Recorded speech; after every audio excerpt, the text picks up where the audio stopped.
सबों को जय मसीह। प्रभु को धन्यवाद, हम लोग फिर से उनकी आराधना के लिए यहाँ पर तैयार हो चुके हैं और हम लोग भजन स्तुति गाएं और अपने अपने हृदय को तैयार किए हैं और हम लोग प्रार्थना किए हैं ताकि जब हम बाइबल से पढ़ें, जब हम बाइबल खोल कर पढ़ते हैं तो हमें ये विश्वास रखना है कि परमेश्वर हमारे साथ बातें करते हैं।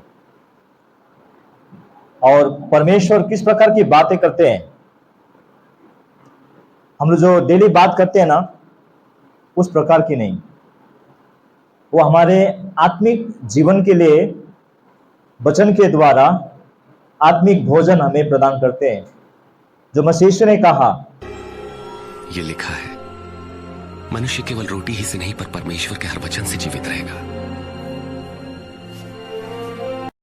मनुष्य केवल रोटी ही से नहीं, हर एक वचन से जो परमेश्वर के मुख से निकलता हो। तो आज हमें विश्वासी होने के नाते विश्वासी जीवन को बनाए रखने के लिए, कायम रखने के लिए, विश्वास में बने रहने के लिए, एक फेथफुल क्रिश्चियन जीवन जीने के लिए आज हमें वचन की जरूरत है। और वैसे तैसे वचन नहीं, जहां से भी आया वो वचन नहीं, लेकिन कौन सा वचन चाहिए? मत्ती 4:4 के बताते हैं, परमेश्वर के मुख से निकले हुए वचन जो केवल बाइबल से हमें मिलता है। तो वचन से तृप्त होने के लिए हमें एक्टिव रहना पड़ेगा, सक्रिय रहना पड़ेगा। जब हम आराधना में प्रवेश करते हैं, एक्टिवली पार्टिसिपेट करना पड़ेगा। हर एक विश्वासी को, चाहे हम बैठे हुए हैं, चाहे हम आराम से बैठे हुए हैं, चाहे हमें तकलीफ हो रही है, वो कोई बात नहीं है, लेकिन इस बात को सुनिश्चित करना है कि जो भी वचन मैं बाइबल से पढ़ता हूं और वो मुझे आत्मिक खुराक के रूप में मिले, इस बात को सुनिश्चित करना है। आज का पाठ है यीशु मसीह के द्वारा दिया हुआ एक दृष्टांत है ना, तोड़ों का उखान, तोड़ों का दृष्टांत। देखिए, हम अपने बुद्धि, अपने शक्ति, अपने तपस्या से, अपने ताकत से हम परमेश्वर के राज्य में कुछ भी नहीं कर सकते। और इसीलिए यीशु मसीह का चिंता यह था, जब वो उस समय थे धरती में 2000 साल पहले, जहां भी शिक्षा देते थे, उनका एक ही उद्देश्य था कि लोग इस शिक्षा को समझे, लोगों के दिमाग में ये शिक्षा बैठ जाए। और अक्सर प्रभु यीशु मसीह दृष्टांतों को इस्तेमाल करते थे, जिसको अंग्रेजी में पैराबल बोलते हैं, यानी कि कहानी के द्वारा, कुछ घटना के द्वारा, कुछ उदाहरण के द्वारा यीशु मसीह आत्मिक सच्चाई को, है ना, स्वर्ग को, जो स्वर्ग है जिसे हम सोच भी नहीं सकते, जिसे हमारे दिमाग समझ नहीं सकता, और स्वर्गीय बातों को समझने के लिए हमें प्रार्थना की जरूरत है। यीशु मसीह अक्सर चिंतित रहते थे। तो उन्हीं दृष्टांतों में से एक है ये। तो ये तोड़ों का जो दृष्टांत है, यही जो दृष्टांत है, ये लूका 19 अध्याय का 11 से 27 में भी मिलता है। तो ये तोड़ों का दृष्टांत, पैराबल ऑफ द टैलेंट, का मतलब क्या है, आज हमें जानना जरूरी है। इसमें केवल कहानी ही नहीं, बल्कि बहुत ही गहरी शिक्षा है। तो यहाँ पर यीशु मसीह इस दृष्टांत के द्वारा एक बात को सुनिश्चित करना चाहता है हर एक विश्वासियों के लिए। वो कौन सी बात है मालूम है? कि यीशु मसीह स्वर्ग जाने के बाद, यीशु मसीह चेलों के देखते देखते स्वर्ग उठा ले जाने के बाद से लेकर के जब तक वो नहीं आते, जब तक उनका दोबारा आगमन नहीं होगा, सेकेंड कमिंग नहीं होगा, एक लंबा टाइम फ्रेम है। 2000 साल बीत गए हैं और कितने साल जाएंगे किसी को मालूम नहीं है। और नेक्स्ट 2000 ईयर्स भी हो सकता है, या और एक दिन भी हो सकता है, कभी भी हो सकता है। जब तक यीशु मसीह इस पृथ्वी में दोबारा न्याय करने नहीं आते हैं, सेकंड कमिंग नहीं होता, जो परमेश्वर के लोग हैं, जो परमेश्वर पे विश्वास करते हैं, वे विश्वास करने के बाद, क्रिश्चियन बनने के बाद, विश्वासी बनने के बाद, यीशु मसीह के चेले बनने के बाद, डिसाइपल बनने के बाद से लेकर के जब तक यीशु मसीह का दोबारा आगमन नहीं होता, अन्यथा जब तक उनका मृत्यु नहीं होती, पहले जो भी हो, है ना, कैसे जीवन व्यतीत करते हैं। और जब तक मैं नहीं मरूं, जब तक प्रभु यीशु मसीह दोबारा ना आए, तब तक के लिए मेरे लिए बहुत जरूरी है। तो प्रभु मुझे इसे समझने के लिए सद्बुद्धि और ज्ञान प्रदान कर। तो इसे समझने के लिए इसका संदर्भ जानना जरूरी है, जिसको कॉन्टेक्स्ट बोलते हैं। ये जो दृष्टांत है, ये जो कहानी है, ये जो एग्जाम्पल है, पैराबल है, ये पैराबल किसके लिए है, किस परिस्थिति में लिखा गया था, उसको कौन सुन रहे थे पहले। यदि आज मैं 2000 साल बाद सुन रहा हूं इन बाइबल के पन्नों के द्वारा, तो इसमें मेरे लिए क्या है? क्या यूं ही कहानी के तौर पर सुन रहा हूं? इसमें मुझे सीखने के लिए क्या है? और इन संदर्भ को जानना बहुत ही जरूरी है। लूका 19 अध्याय का 1 से लेकर 10 में किसकी कहानी है? जक्कई। जक्कई की कहानी से कोई अपरिचित है? नहीं, हम सभी लोग जानते हैं। और जब जक्कई के विषय में बोल रहा था, तो जक्कई के घर में बहुत सारी भीड़ थी। वहां पर सदुसी लोग थे, फरीसी लोग थे, शास्त्री लोग थे, गांव के बहुत सारे भीड़ थे, वहां पर चेले लोग थे, और जक्कई के शायद अपना खानदान लोग थे। जक्कई को पसंद करने वाले लोग भी थे, जक्कई को पसंद न करने वाले लोग भी थे, बहुत सारी भीड़ थी।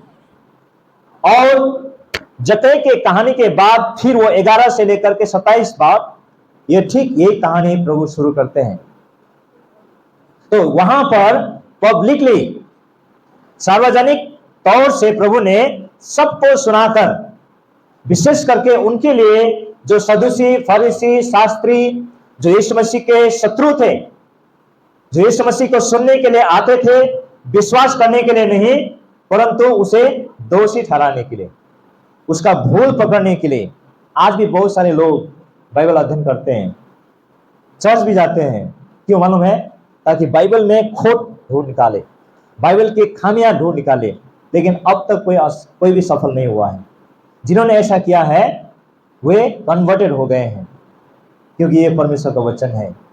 तो उस समय भी यीशु मसीह के पीछे लोग लगे रहते थे। तो वो सारे भीड़ को यीशु मसीह ने ये दृष्टांत लूका 19 अध्याय का 11 से 27 में ये दृष्टांत कहा, ताकि ये पब्लिकली कहा है। लेकिन जिस दृष्टांत को, उसी दृष्टांत के दूसरे रूप को, जो आज हम मत्ती 25 अध्याय का 14 से लेकर 30 पदों में पढ़ने जा रहे हैं, ये है एक प्राइवेट सेटअप में यीशु मसीह अपने 12 चेलों को यही दृष्टांत दोबारा रिपीट कर रहे हैं। यदि किसी चीज को बार बार रिपीट किया जाए तो इसका मतलब क्या होता है? स्टूडेंट्स, अगर कोई टीचर किसी प्रश्न को, किसी क्वेश्चन को बार बार रिपीट कर रहा है, तो जो चालाक स्टूडेंट है वो जान जाए एग्जाम में जरूर आएगा, बार बार बोल रहा है ना। और जो चालाक स्टूडेंट नहीं है वो उसको दोबारा नहीं पढ़ेगा। तो यीशु मसीह ने ये दृष्टांत को दोबारा मत्ती 25 अध्याय का 14 से लेकर 30 में इसलिए दोहराया है ताकि इसके महत्व को हम और भी गहराई से जान सके। और यहां पर एक और संदर्भ समझना जरूरी है कि मत्ती 23, 24 और 25, यहां पर यीशु मसीह लोगों के भ्रम को दूर कर रहे हैं। यहूदी लोग सोच रहे थे कि यीशु मसीह का राज्य, परमेश्वर के राज्य तुरंत आएगा, रोमी साम्राज्य को उखेड़ फेंकेगा यीशु मसीह, और परमेश्वर के राज्य, इजराइल के राज्य को वहां पर खड़ा करेगा। उनका ये सोच था। और यीशु मसीह उनको ये बता रहा है कि देखो परमेश्वर का राज्य, किंगडम ऑफ गॉड वास्तव में कैसा होता है, और उस परमेश्वर के राज्य में वास्तव में क्या क्या होने वाला है, ये दृष्टांत के द्वारा बताया। तो ये सारे बैकग्राउंड जानने के बाद आइए हम अब कुछ पदों को पढ़ेंगे। पहला सेटअप, फर्स्ट सीन में आइए आप। तो फर्स्ट सीन में क्या है मालूम है? यहां पर स्टोरी है, कोई पढ़ेंगे 14, 15, 16, 17 और 18। तो फर्स्ट सीन में क्या है? प्रभु यीशु मसीह बता रहे, आप देखो ये यहूदी फरीसियों के लिए भी है और यहूदी विश्वासियों के लिए भी है, और आज जब हम सुन रहे हैं उसकी कलीसिया के लिए भी है। जो हम उसके राज्य है, उसकी कलीसिया के लिए भी है और आने वाले लोगों के लिए भी है ये। तो क्या बोल रहे हैं? क्योंकि यह उस मनुष्य की दशा, उस मनुष्य की सी दशा है जिसने परदेश जाते समय अपने दासों को बुलाकर अपनी संपत्ति उनको सौंप दे। एक धनी व्यक्ति का बारे में तुलना कर रहा है। ये धनी व्यक्ति कौन है? अब थोड़ी देर बाद जाके आपको मालूम होगा। आप अनुमान लगाते रहिए धनी व्यक्ति किसको संकेत कर रहा है। तो धनी व्यक्ति के पास बहुत सारे धन था और उसने सोचा कि अब मैं परदेश जाऊंगा, यदि ये धन को मैं बैंक, यदि मैं घर में रख के जाऊंगा तो उसे कुछ लाभ नहीं होगा। ऐसा करता हूं कि मैं अपने नौकरों को ये धन सौंप कर जाता हूं ताकि जब वापस आऊं तो मुझे कुछ इंटरेस्ट मिले। आगे क्या पढ़ते हैं? देखिए इस पद को याद कीजिए, मैं अंत में पूछूंगा। उसने एक नौकर को, उसके वर्कर को कितने तोड़े दिए? 5 तोड़े। और दूसरे को 2 तोड़े, 2 टैलेंट्स। और तीसरे को 1। ये याद रहेगा, कॉम्बिनेशन 5, 2, 1 है ना। 5, 2 और 1 याद रहेगा। अच्छा, याद हो गया होगा ना। किस अनुसार दिए? ऐसे नहीं दिया, उनके एबिलिटी अनुसार, उनके शक्ति के अनुसार, उनके क्षमता के अनुसार उन्हें दे दिया। तो आगे कहानी और आगे बढ़ती है। और जिस मालिक ने अपने नौकरों को, कितने नौकरों को दिया? 3। जिनको पहले को कितना मिला था? 5। जिनको 5 मिला था उसने क्या किया? और मेहनत करके और 5 कमाए। तो 5 जमा 5 कितना हो गया? 10। 10 तोड़े खड़ा किए, 5 से 10 बना दिया। और जिनको 2 मिला था उसने भी बहुत मेहनत किया, बहुत परिश्रम किया और 2 कमाए। उनका पास कितना हो गया? 4। लेकिन जिनको 1 मिला था उसने क्या किया? उसने क्या किया मालूम है? उसने जा करके अपने घर के कहीं कोना में जा करके उसे गड्ढा खोदा और उस तोड़ा को डाल दिया वहां पर, उसको छुपा दिया वहां पर। तो तीनों को अलग अलग तोड़े मिले थे। तीनों ने अपना अपना काम किया और उसके बाद में मालिक का वापस आना का घटना होता है। लेकिन उससे पहले एक बात को जाने, यहां पर यीशु मसीह इस दृष्टांत के द्वारा परमेश्वर के राज्य के बारे में बता रहा है। क्योंकि लूका 19 अध्याय में यदि जानेंगे तो वहां पर वो लोग उत्सुक है कब परमेश्वर का राज्य आएगा, कब इन रोमियों को भगाएगा और परमेश्वर अपना राज्य स्थापित करेगा, दाऊद का सिंहासन कब खड़ा होगा। उनका ये सोच था और प्रभु यीशु ने उनको ये इस दृष्टांत के द्वारा सिखाया कि देखो परमेश्वर का राज्य क्या है। परमेश्वर के राज्य उस व्यक्ति की तरह है जिसने अपना धन को अपने नौकरों को देकर चला गया, किसी को 5, किसी को 2, किसी को 1। और इसको ओरिजिनल भाषा में, ग्रीक में यदि देखेंगे तो इसका जो मूल्यांकन किया गया है, 1 टैलेंट बराबर 20 किलो चांदी है ना, उस समय के घटना के अनुसार। यानी कि बहुत धन उनको सौंप करके मालिक चला गया।